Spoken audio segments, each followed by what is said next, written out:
देखो ध्यान दो बच्चों, ये क्वेश्चन हमें करना है। Integration 0 to infinity greatest integer 2e की power minus x d x. काफी अच्छा क्वेश्चन है, देखो ध्यान दो। देखो अब जैसे इस क्वेश्चन में हमें ग्रेटेस्ट इंटीजर फंक्शन दिया गया है, तो हमें ग्रेटेस्ट इंटीजर फंक्शन की वैल्यूज चेक करनी पड़ेंगी। देखो जैसे y बराबर e की पावर x, इसका अगर आप देखो ऐसे होता है, ठीक है। ये हो गया 0 पॉइंट पर, x बराबर 0 पर y की वैल्यू 1 होगी, ये हमको मालूम है। अच्छा, अब अगर हम e की पावर माइनस एक्स का ग्राफ बनाएं तो देखो कैसे बनता है, ये बताया था मैंने आपको। मतलब x की जगह माइनस एक्स रखना है, तो x की जगह माइनस एक्स रखने में क्या होता है, जो ग्राफ ओरिजिन के राइट वाला है वो लेफ्ट में आ जाता है और लेफ्ट वाला राइट में चला जाता है। तो देखो ये ग्राफ कुछ ऐसे करके बनेगा, ये हो जाएगा 0,1, ठीक है।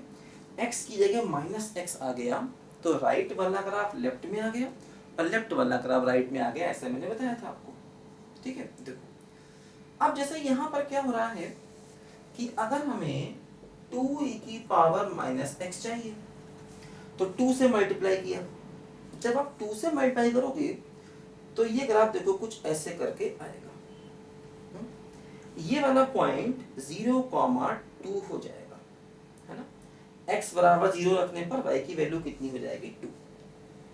अब देखो ध्यान दो, इसके पीछे कहीं 1 भी आएगा, कहीं ना कहीं 1 आएगा, और 1 कौन से पॉइंट पर आएगा ये हम देख सकते हैं।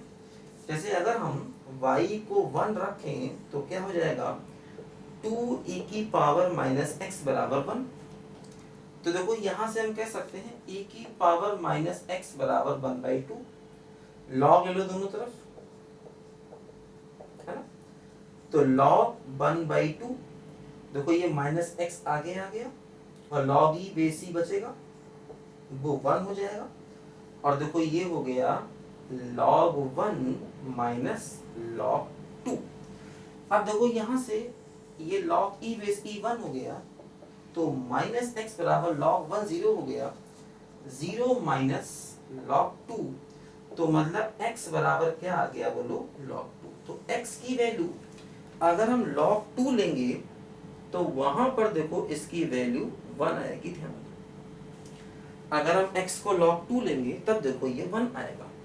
तो देखो हमें जो लिमिट दी गई है वो 0 टू इंफिनिटी दी गई है, देखो 0 टू इंफिनिटी, और x को log 2 लेंगे तो इस फंक्शन की वैल्यू देखो y की वैल्यू 1 हो जाएगी यहाँ पर। अब हमें 0 टू इंफिनिटी जाना है, तो क्या हुआ देखो, जब हम 0 से log 2 में जाएंगे, जब हम 0 से log 2 में जाएंगे तो क्या हुआ देखो, ये जो फंक्शन है ये फंक्शन 1 2 के बीच में रहेगा।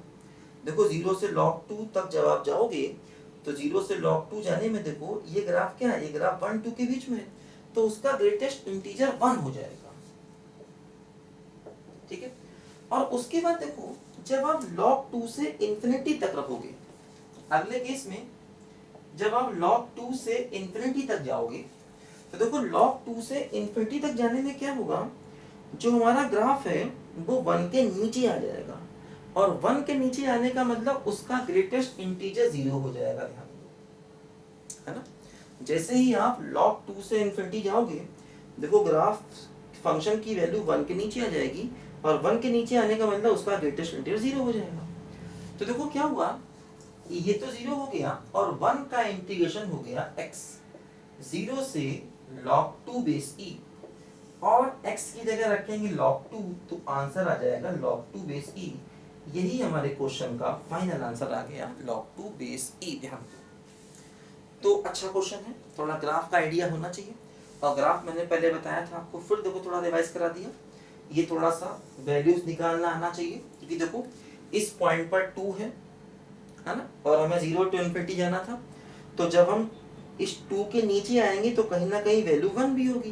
1 वैल्यू कहाँ पर होगी, 1 वैल्यू होगी log 2 बेस e पर, वो हमने चेक किया, log 2 बेस e पर वैल्यू कितनी है, 1, है ना, x।